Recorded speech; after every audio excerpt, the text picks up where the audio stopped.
Vipi mzungu? Poa. Mambo vipi? Fresh tu. Naona upo poa.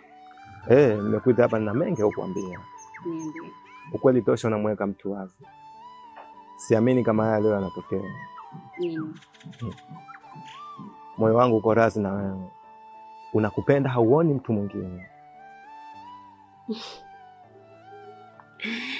Asante sana. Hata mimi pia.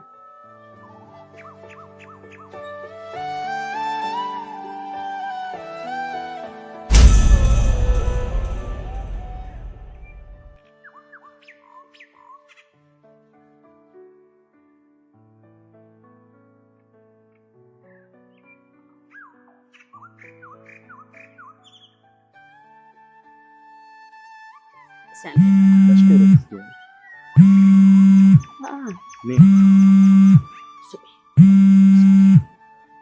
Halo mke wangu. Naam, vipi? Safi, habari yako? Salama. Za huko? Safi mke wangu. Vipi, upo nyumbani? Hapana, nimetoka. Umetoka? Umeenda wapi? Niko kwa mama. Sasa mbona ukunipa taarifa mke wangu?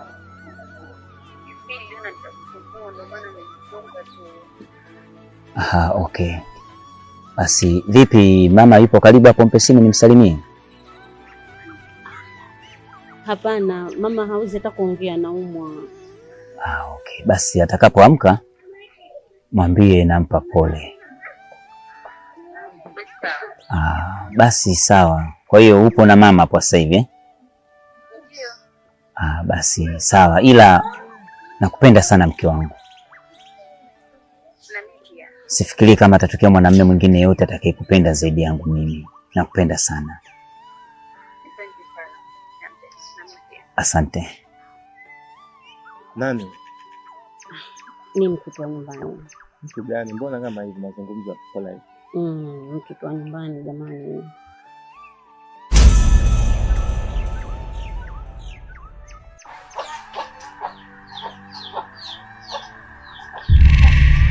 Hivi kaka. Fresh kaka. Mambo vipi? Au hakika? Samahani sana. Nilikuwa nahitaji kukuuliza kitu. Hivi kwa mfano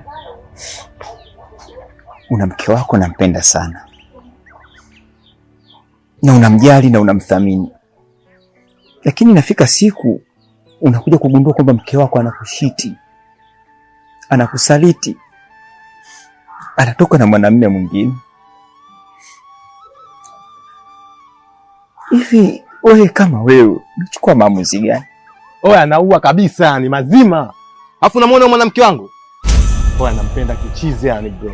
Alafu ndio nimekuta na mwanaume aina yoyote. Anakata roho. Vizuri sana.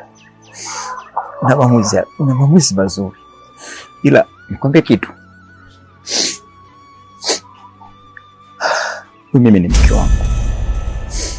Alafu nampenda sana.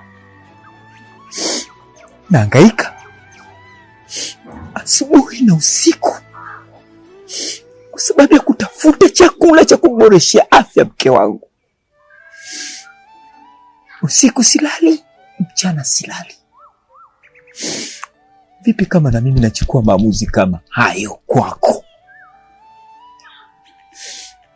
Unanifikiriaje mke wangu? Naumia, mke anauma,